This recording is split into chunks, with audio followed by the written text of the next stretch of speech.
हाय सांग मैंने नमस्कार जय जगन्नाथ मु सुमित्रा मु स्वागत जनाऊँगी मो यूट्यूब चैनल को। मु भल अच्छी आशा करछि आपण माने भल थे।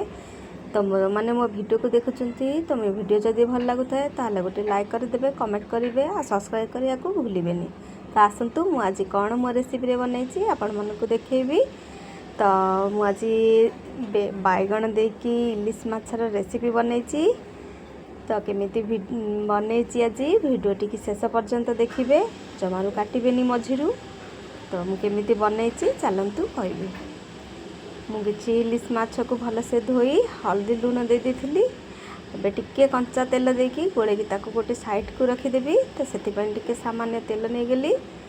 तो तेल टिके भलसे सब माछ को देकी मैग्नेट टाइप रो करनेबी।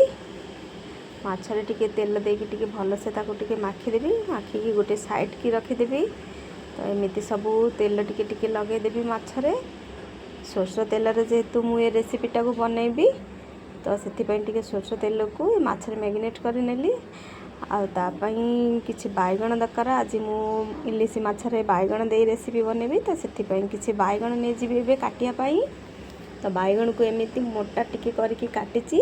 आपण चाहिए गोटा गोटा करी फाड़ा करी नहीं पारे। तो मु हाफ करी नहीं जाइए।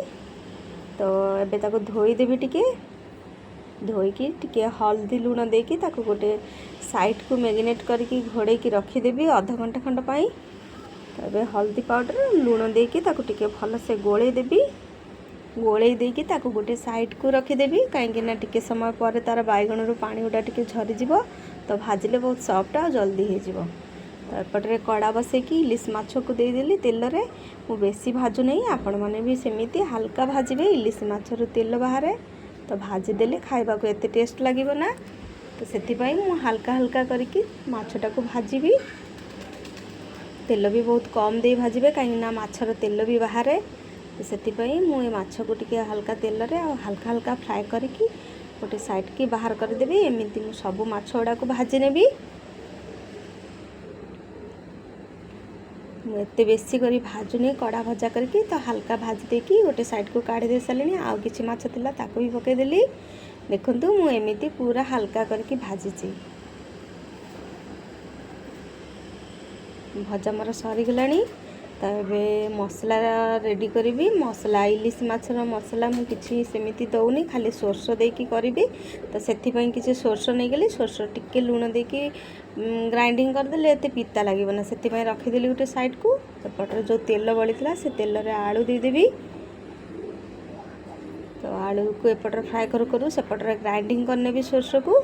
ग्राइंडिंग मोर हो जाए एमती मीन करके ही ग्राइंडिंग करेंगे। आ मु गोटे चाह छंकार टिके छांकी दे सोरषर छांकी देले ता गर्दा गुड़ा को फोपाड़ देवी कहीं मुझे देनी। मोर हो गला रखीदेवी गोटे साइड को।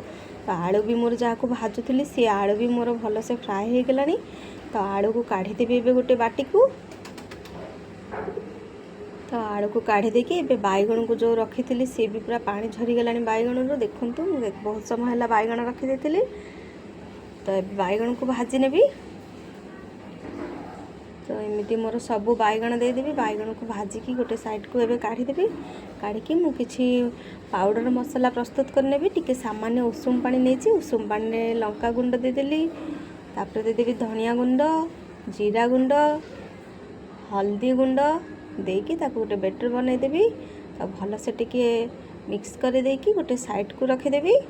आपर मोर किछि कंचा लंका आ कड़ा जीरा। तो से नहीं गली किछि कंचा लंका आ कड़ा जीरा। तो एमती मु मझिरे टिके दाग देकी चिरी देछि। आपण माने भी एमती ही चिरी देबे। तो कड़ारे देदेली कड़ा जीरा जो कंचा लंका रखी ताको भी देदेली। देकी एपटर जो मसलाटा को मु रखी ताको देदेवी। एबे देदेली मसला मसला देकी भल से टिके कसई नेबी।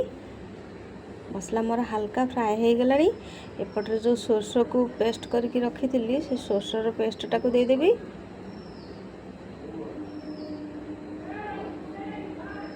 सोरष पेस्ट देकी कसई देवी टिके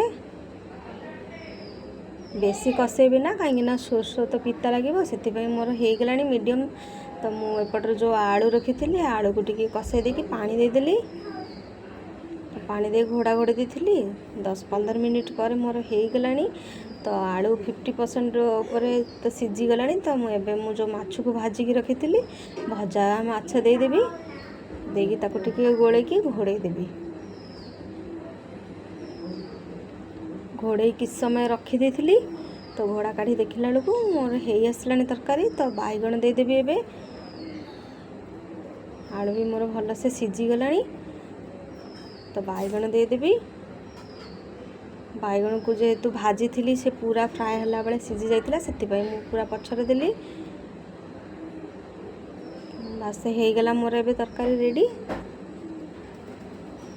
थरे एमिति ही बने की खाइबे बिना किछि मसला न दे सोरस खाली देकी इलिसी। आ एपटरे कि बड़ माछ अछि यार रेसिपी मु आउ थरे तुमको गोटे वीडियो रे कहबी मु ए माछ को केमिति बनैली।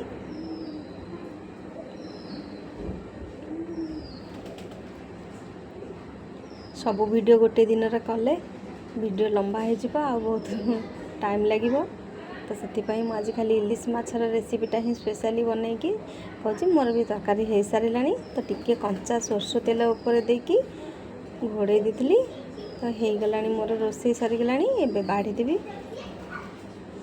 तो जो मैंने मो वीडियो को देखुचंती वीडियोटी जदि भल लगी थाए तो लाइक करेंगे कमेंट करेंगे वीडियोटी की सब्सक्राइब करदेवे मो चैनलटा को सब्सक्राइब करदेवे। आ वीडियोटी भल लगुले तो मो सब चैनलटा को सब्सक्राइब करदेवे।